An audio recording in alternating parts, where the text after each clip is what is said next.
Hello बच्चों। आज के वीडियो में आज के लेक्चर में हम लोग 3D का एक सेगमेंट पढ़ने वाले हैं जिसका नाम है equation of plane in space. क्योंकि कुछ बच्चों का ये टॉपिक छूटा हुआ था, कई सारे रिक्वेस्ट थे व्हाट्सएप पे, तो मैंने इस वीडियो को आज बनाया है।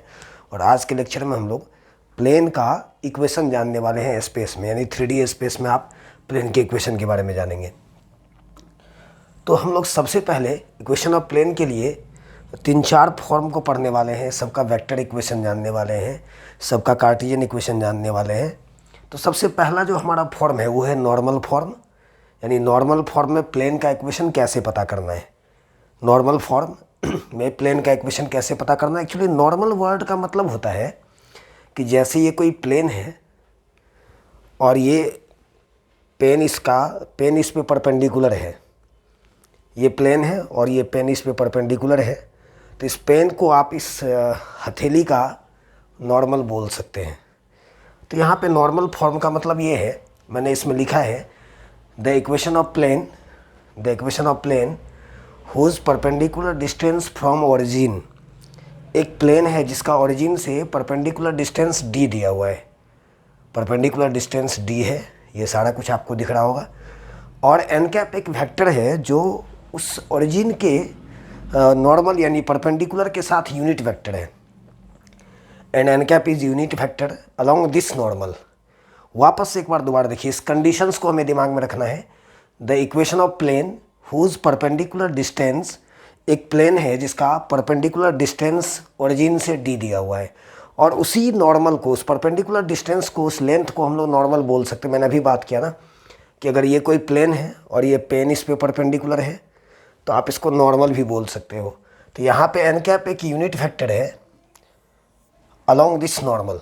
तो इसका इक्वेशन कैसे हम लोग निकालेंगे, चलिए देखिए। अब तो सबसे पहले आप इस फिगर को जानो, यहाँ पे X axis, Y axis, Z axis है, एक प्लेन आपको दिख रहा होगा, और इस प्लेन का ओरिजिन से परपेंडिकुलर डिस्टेंस ओ एन जो कि डी के इक्वल है, मतलब ओ एन का लेंथ डी है।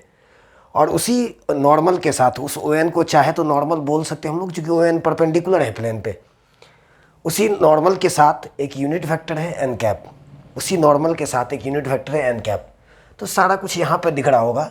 अगर इसमें हमको बात किया जाए कि ओ एन कैसे पता करेंगे, ओ एन कैसे निकालेंगे, तो याद होगा आपने वेक्टर में पढ़ा था, वेक्टर हम लोग इससे पहले जान चुके हैं कि अगर किसी वेक्टर का लेंथ अगर पता हो और उसका यूनिट पता हो, अगर उसका यूनिट पता हो और उसका इकाई पता हो, तो उस वेक्टर को निकाल सकते हैं D into N cap, D into N cap, है ना। ओ एन वेक्टर हो जाएगा डी इंटू एन कैप, चूँकि एन कैप एक यूनिट है और डी अगर मान लीजिए 3 है, इसका मतलब वो एन कैप का तिगुना हो जाएगा, मतलब वो अपने यूनिट का 3 टाइम्स होगा। तो यहाँ से हमें वेक्टर ओ एन मिल गया। अब मैंने बात की यहाँ पे एन पी का, वेक्टर एन पी, वो कैसे मैंने निकाला है। तो मैं बार बार आपको 3D में ऑलरेडी हम लोग इससे पहले लाइन देख चुके हैं, और जब हम लोग लाइन का बात कर रहे थे तो वहाँ पे हमने एक पॉइंट, आर्बिट्री पॉइंट का चर्चा किया था। एक ऐसा पॉइंट जो उस प्लेन को रिप्रेजेंट करेगा एक्स वाई जेड, पी, इस पॉइंट को हमने लिया है। तो इस प्लेन पर एक पॉइंट आपको पी दिख रहा होगा एक्स वाई जेड, और ये एक्स वाई जेड आर्बिट्री है, उसकी पोजीशंस इस प्लेन पर कहीं भी हो सकता है। तो यहाँ से मैंने एन पी को निकाल लिया, तो एन पी इक्वल्स टू कितना हो जाएगा, वेक्टर का कहानी है ये सब, terminal point of position vector of terminal point minus initial point, यानी O P minus O N. आप इस कहानी को जान रहे हैं।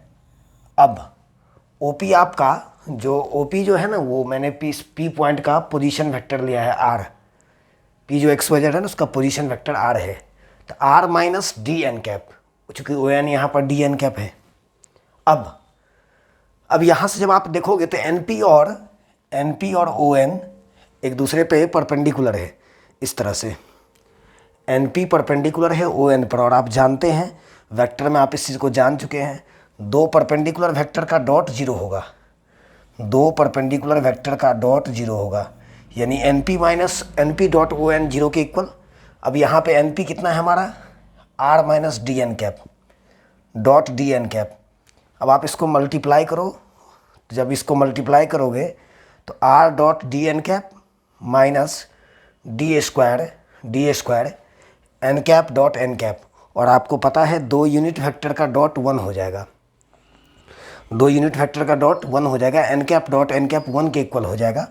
तो यहाँ से n cap dot N cap 1 हो गया, तो ये डी स्क्वायर बचा, माइनस किधर लेके आ जाओ आप। अब एक डी को अगर कैंसिल करेंगे ना तो फाइनली एक इक्वेशन आपको निकल के आएगा यहाँ से। इस डी को कैंसिल करो तो are dot N cap equals to d. ये हमारा वेक्टर इक्वेशन है प्लेन का नॉर्मल फॉर्म में, r dot N cap equals to d, जहाँ पे सब कुछ पता होना चाहिए आपको। आर उस आर्बिट्री पॉइंट का पोजीशन वेक्टर है जिसको हम लोग एक्स वाई जेड लेते हैं। उसके बाद डी आपको उस प्लेन का परपेंडिकुलर डिस्टेंस से ओरिजिन से, और एन कैप एक यूनिट वेक्टर है उसी परपेंडिकुलर के अलाउंग। चलिए आगे चलते हैं हम लोग। इसी में हम लोग, मैंने सारा कुछ यहाँ पे लिख भी दिया है। वेक्टर आर आपका होगा एक्स आई कैप, किसी भी पॉइंट का पोजीशन वेक्टर अगर हमें पता करना है, पॉइंट अगर एक्स वाई जेड है तो उसका पोजीशन वेक्टर हो जाएगा एक्स आई कैप प्लस वाई जे कैप प्लस जेड के कैप। उसके बाद ये हो गया पॉइंट एक्स आर्बिट्री पॉइंट का पोजीशन वेक्टर। डी आपको परपेंडिकुलर डिस्टेंस है प्लेन का ओरिजिन से, डी परपेंडिकुलर डिस्टेंस है प्लेन का ओरिजिन से, और एन कैप एक यूनिट वेक्टर है। और यूनिट वेक्टर का मतलब जिस वेक्टर के साथ डायरेक्शन कोसाइन लगा होता है। आप ऑलरेडी वेक्टर में ये सब बात एक्सप्लेन हो चुका है। किसी वेक्टर के अगर यूनिट तक हमें जाना होता था तो हम लोग उसके डायरेक्शन कोसाइन के लिए जाते थे, या अगर डायरेक्शन कोसाइन चाहिए तो यूनिट के लिए जाते थे। तो यहाँ पे एन कैप एक यूनिट वेक्टर है, तो इसके साथ डी सी एस यानी डायरेक्शन कोसाइन लगेगा, l i cap m j cap n k cap. आप एलिमेंट से डायरेक्शन कोसाइन को रिप्रेजेंट करते हैं। अब ये जो मैंने वेक्टर इक्वेशन निकाला था अभी मैंने वेक्टर इक्वेशन निकाला था r dot N cap equals to d. तो जब आप इस पर इसको डाल दोगे ना आर डॉट एन कैप, तो आर हमारे सामने है, डी भी है, एन कैप भी और डी भी है। अब जब इस दोनों का डॉट करोगे तो ऑलरेडी आप जानते हैं डॉट कैसे करना है, एक्स इंटू एल यानी l x, m into y मतलब कोरस्पॉन्डिंग कंपोनेंट का मल्टीप्लीकेशन होगा, और z into n means l x plus m y plus n z equals to d हो जाएगा। यानी उसी वेक्टर इक्वेशन का r dot N cap equals to d vector equation है प्लेन का, उसी का कार्टेशियन फॉर्म यानी अलजेब्रिक फॉर्म है l x plus m y plus n z equals to d, जहाँ पे डी परपेंडिकुलर डिस्टेंस है ओरिजिन से, है ना, प्लेन का, और एल एम एन उसके नॉर्मल का डायरेक्शन कोसाइन है, एल एम एन उसके नॉर्मल का डायरेक्शन कोसाइन है। हम लोग सब पे बारी बारी से क्वेश्चन भी देखने वाले हैं। पहले मैं सारे फॉर्मेट को देख लूँ कि आप प्लेन का इक्वेशन कैसे कैसे अलग अलग फॉर्म में कैसे निकाल सकते हैं, उसके बाद हम लोग चर्चा करेंगे। हर फॉर्म पे हम लोग क्वेश्चन भी देखने वाले हैं। अब मैं बात करूँ अगर सेकेंड फॉर्म का, तो यहाँ से द इक्वेशन ऑफ प्लेन, एक प्लेन का इक्वेशन जो एक पॉइंट से पास करेगा, एक पॉइंट से पास करेगा। आज फिगर को आप देखो, यहाँ एक प्लेन है और ये पॉइंट x1 y1 z1 से पास करता है।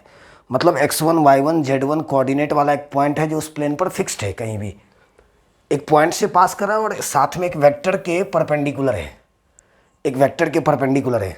आप ऐसे समझिए, ये प्लेन हो गया, ये एक पॉइंट x1 y1 z1 से पास कर रहा है, और P आपको यहाँ पे आर्बिट्री पॉइंट है जो पिछले वाले केस में भी लिया था। हर जगह जब कभी भी इक्वेशन की बात होगी, चाहे वो अलजेब्रिक फॉर्म में हो चाहे वो कार्टेशियन वेक्टर फॉर्म में हो, एक पॉइंट आपको एक्स वाई जेड लेना पड़ेगा आर्बिट्री, उसी के टर्म में इक्वेशन होता है। तो ये प्लेन हो गया और एक वेक्टर एन के परपेंडिकुलर है, इस तरह का फिगर है। ये आप अगर प्लेन हो गया और ये पेन इस पर परपेंडिकुलर है, तो एक वेक्टर एन के परपेंडिकुलर है। सारा कुछ कहानी लिखा हुआ उसमें। तो मैंने इसमें क्या किया है, ये जो प्लेन था एक पॉइंट से पास कर रहा है ए से, x1 y1 z1, उस पॉइंट का मैंने पोजीशन वेक्टर ए ले लिया है। क्योंकि आप किसी भी पॉइंट को जब आप ओरिजिन से कनेक्ट करते हैं ना, तो उसका पोजीशन वेक्टर आ जाता है।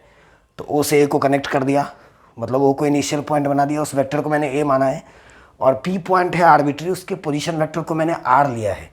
उसके बाद मैंने इसमें ए पी वेक्टर पता किया है ना, तो यहाँ से ए पी वेक्टर हो जाएगा ओ पी माइनस ओ ए। वेक्टर का सारा कहानी हमें पता होना चाहिए। तो मैंने पी का पोजीशन वेक्टर आर देखा है और ए का पोजीशन वेक्टर ए है, तो आर माइनस ए हो जाएगा। अब ये ए पी वेक्टर एन पे परपेंडिकुलर है। ए पी आपको इस तरीके से लेटा हुआ है प्लेन में और एन इस पर परपेंडिकुलर है। सारा कहानी इसमें लिखा हुआ है। तो ए पी और एन अगर एक दूसरे पर परपेंडिकुलर है तो दोनों का डॉट जीरो के इक्वल होगा, यानी A P vector dot n vector dot n vector zero के इक्वल, तो ए पी हमारा था r minus a dot n zero के इक्वल हो जाएगा। ये वेक्टर इक्वेशन है दूसरे फॉर्मेट का, ये आपको इस प्लेन का वेक्टर इक्वेशन है, वेक्टर इक्वेशन है ना, r minus a dot n equals to zero, जहाँ पे सारा कुछ पता होना चाहिए। आर क्या है, आर उस एक्स वाई जेड का पोजीशन वेक्टर है, वेक्टर ए जिस पॉइंट से आपका प्लेन पास करता है उसका पोजीशन वेक्टर है, और एन एक परपेंडिकुलर वेक्टर है जिसको हम लोग नॉर्मल का वेक्टर भी आगे बोलने वाले हैं, आगे इन सब बातों पे चर्चा होगा। चलिए हम लोग इसी का थोड़ा अलजेब्रिक इक्वेशन देख लें। आर के बारे में आप जानते हैं, एक्स वाई जेड का पोजीशन वेक्टर, यानी वेक्टर आर इक्वल्स टू हो जाएगा एक्स आई कैप प्लस वाई जे कैप प्लस जेड के कैप, और वेक्टर ए आपका x one i cap plus y one j cap और जेड वन के कैप, और N जो परपेंडिकुलर वेक्टर है ना प्लेन पे, जैसे अगर आप प्लेन मान लो ये है ना, ये वेक्टर एन है, आप इसको नॉर्मल का वेक्टर भी बोल सकते हो। तो मैंने इस वेक्टर एन को A I cap B J cap C K cap लिया, और जनरली यहाँ पे ए बी सी का बात करें ना तो ए बी सी यहाँ पे डायरेक्शन रेशियो है उस नॉर्मल का। ए बी सी ऑलरेडी आपको पता है, किसी वेक्टर को जब हम लोग लिखते हैं तो उसके साथ जो स्केलर कंपोनेंट होता है उसको हम लोग डायरेक्शन रेशियो बोलते हैं। तो यहाँ पे A I cap B J cap C K cap, अब मैंने इसको इस रिजल्ट पे डाल दिया आर माइनस ए, तो आप दोनों वेक्टर को माइनस कर सकते हैं आसानी से, और फिर दोनों का डॉट भी कर सकते हो। तो ये जब आप इसको कैलकुलेट करोगे ना, ये मैंने छोड़ा है आप लोगों के लिए क्योंकि प्रीवियस फॉर्म में आपने वेक्टर से अलजेब्रिक में कन्वर्सेशन करना सीखा है। तो जब आप इसको यहाँ से ब्रेक करोगे तो आपको रिजल्ट एक मिलेगा, A into X minus x one plus B into Y minus Y one plus C into Z minus Z one, जहाँ पे X Y Z arbitrary point है, इसमें कभी भी कोई चेंज नहीं होगा। बाकी x1 y1 z1 वो पॉइंट है जिससे आपका प्लेन पास कर रहा है, और ए बी सी, यहाँ पे आप ए बी सी देख पा रहे होंगे, तो ए बी सी उसके नॉर्मल का डायरेक्शन रेशियो है। अगर आप चाहें तो इस बात को यहाँ मेंशन भी कर सकते हैं, a b c are direction ratio of normal of plane.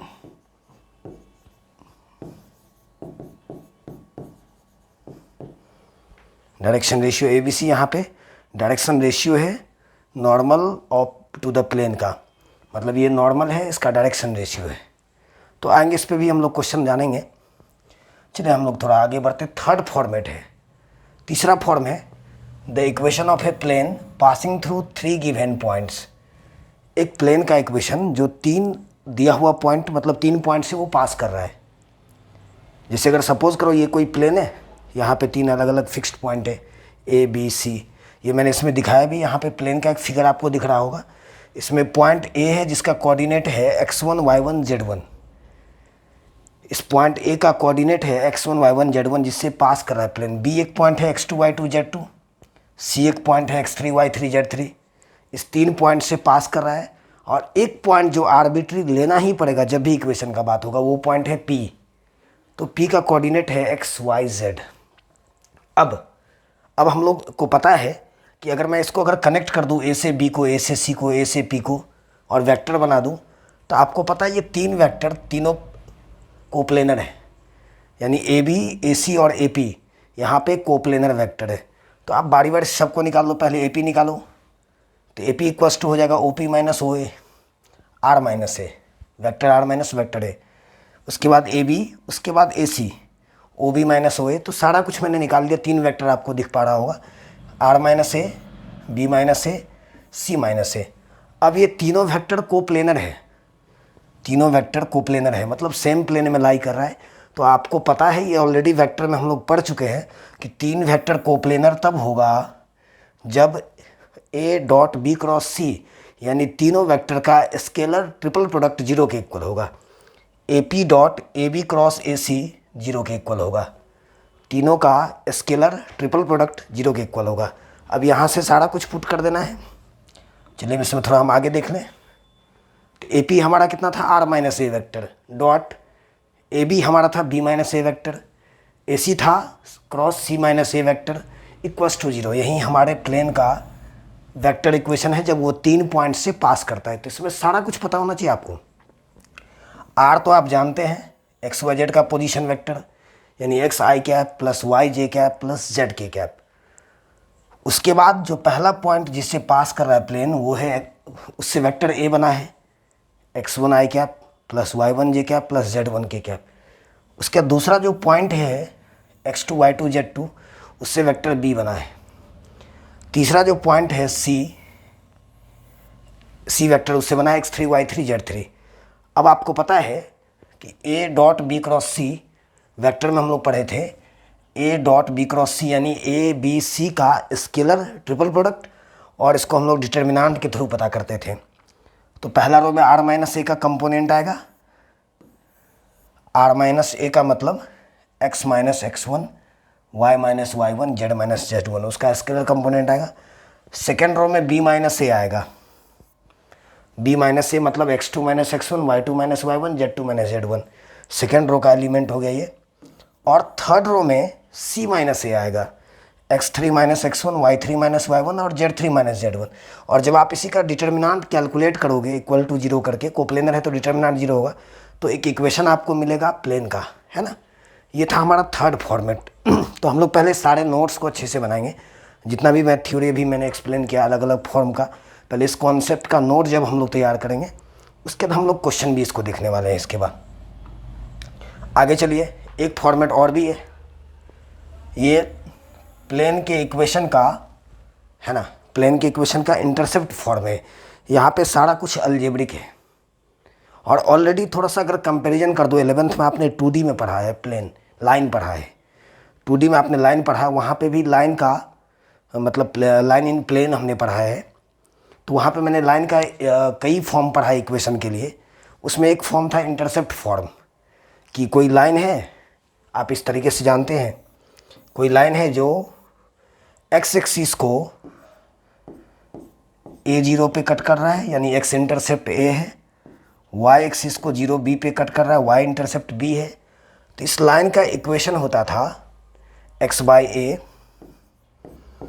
Plus y by b equals to 1, है ना। इस लाइन का इक्वेशन हम लोग निकालते थे x by a plus y by b equals to 1, है ना। तो उसी से कंपैरिजन कर दो आप, सारा कुछ उसी से कंपैरिजन करोगे तो आपको यहाँ पर दिख पा रहा होगा कि एक प्लेन है, इसमें सारा कुछ लिखा हुआ है, the equation of plane which cuts intercepts ABC on x axis, y axis and z axis respectively।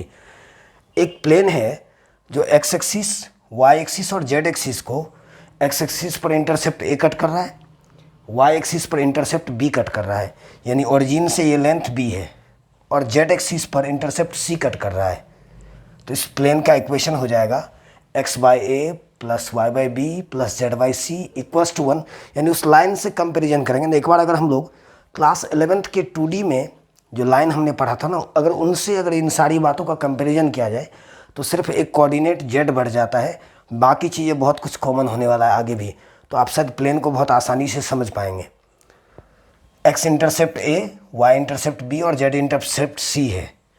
तो इस प्लेन का इक्वेशन हो जाएगा x by a plus y by b plus z by c equals to 1।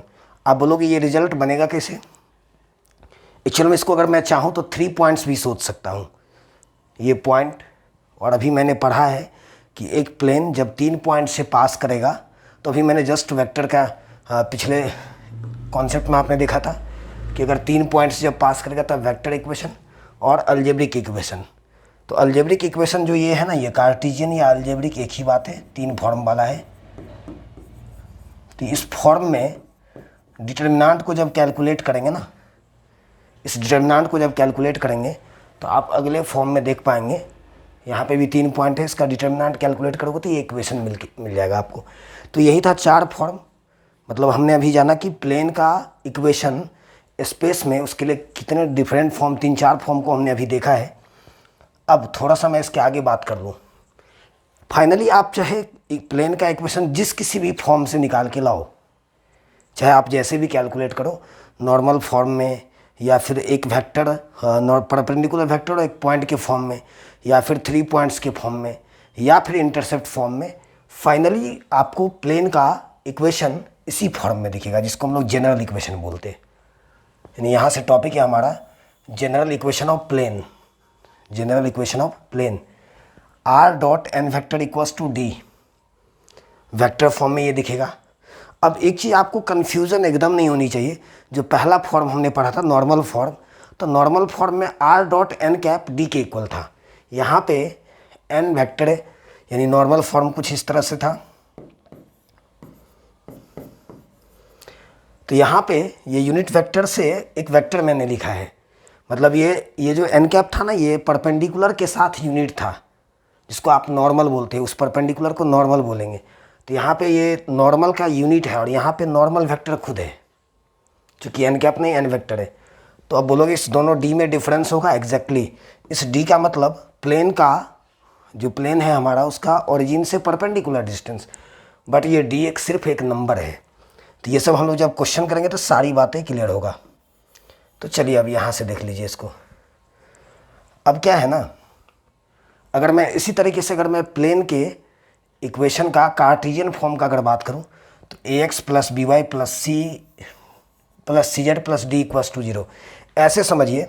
मैं एक examples के through आता हूँ, जैसे R vector dot I vector plus 2j cap vector या plus 3k cap equals to मान लीजिए 5 है, इक्वल्स टू 5 है। तो आप बोल सकते हो कि ये जो इक्वेशन है ना, इस इक्वेशन को हम लोग देख के पहचान जाएंगे ये प्लेन का इक्वेशन है और ये प्लेन का वेक्टर इक्वेशन है। मतलब आर में कोई चेंजिंग नहीं है, आर्बिट्री पॉइंट में कोई चेंजिंग नहीं होगा। वेक्टर एन के पास आप देख रहे हैं इसको, यानी एन के पोजीशन पे आप देख रहे हैं I cap plus 2j cap plus 3k cap. यानी अगर आपको पूछा जाए कि वेक्टर एन क्या होगा, तो बताएंगे आप I cap plus 2j cap plus 3k cap. और कंपेरिजन करो आप, डी अगर पता करेंगे तो ये 5 हो जाएगा, डी 5 है। उसी तरीके से अगर हम लोग प्लेन के इक्वेशन का अगर कार्टेशियन फॉर्म का अगर बात करें, तो आपको पता है इसका कार्टेशियन फॉर्म है ए X plus B Y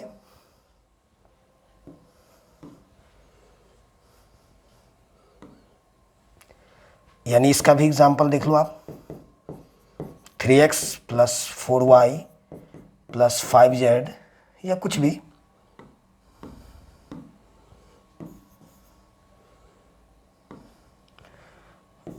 z equals to 6।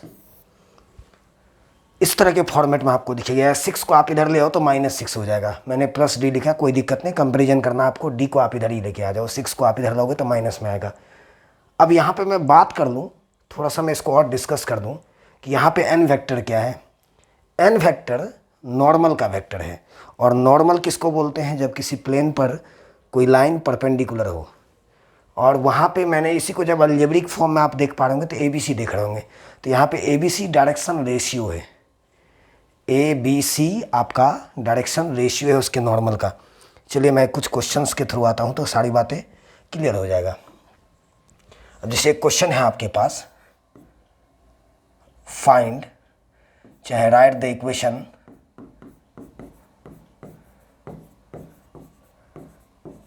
Of plane whose perpendicular distance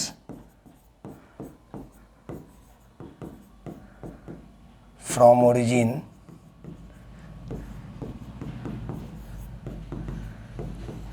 is 4 and the perpendicular vector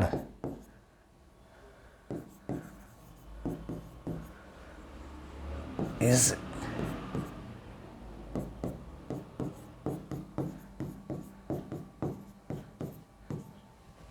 अब आप इस क्वेश्चन को समझ पा रहे होंगे। यहाँ से मैं पहले नॉर्मल फॉर्म की बात कर लूँ। एक प्लेन का इक्वेशन चाहिए जिसका ओरिजिन से परपेंडिकुलर डिस्टेंस, मतलब डी मैंने लिया था। नॉर्मल फॉर्म जब आप सारी कहानी को आप देखेंगे उलट के, तो सारी बातें आपको क्लियर हो जाएगा। चलो आप यहाँ आ जाओ, पहले इस फॉर्मेट को देखो। नॉर्मल फॉर्म, एक प्लेन जिसका इक्वेशन हमें चाहिए, उसका ओरिजिन से परपेंडिकुलर डिस्टेंस को मैंने डी लिया था कॉन्सेप्ट में, और एन कैप उसी नॉर्मल के साथ, यानी जो परपेंडिकुलर डिस्टेंस है उस नॉर्मल के साथ यूनिट वेक्टर है। तो यहाँ पे जब आप आएंगे, इसमें सारी बातों को अगर समझेंगे, चलो अब आ जाओ, उस क्वेश्चन को मैं थोड़ा देख लेता हूँ, है ना। तो बताओ, तो एक प्लेन है जिसका परपेंडिकुलर डिस्टेंस ओरिजिन से 4 दिया हुआ है ना, 4 दिया हुआ है। अब क्या है ना कि आपको सबसे पहले तो यहाँ से d का वैल्यू 4 आ गया, ओरिजिन से परपेंडिकुलर डिस्टेंस 4 है, और इसके नॉर्मल का वेक्टर दिया हुआ है, यानी एक परपेंडिकुलर वेक्टर है प्लेन पर n वेक्टर, लेकिन आपको उससे काम नहीं चलेगा, इसका यूनिट निकालना पड़ेगा। तो चलो मैं पहले n का कैप निकाल लेता हूँ। तो आप जानते हैं वेक्टर में ये सब पढ़ चुके हैं, n अपॉन मॉड n, है ना, vector n upon mod n।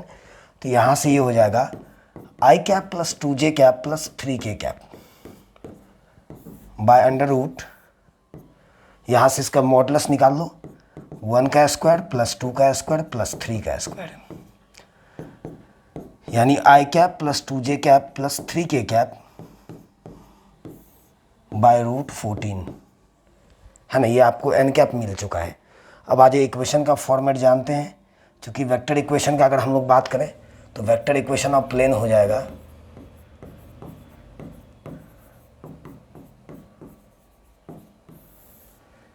r dot N cap equals to D,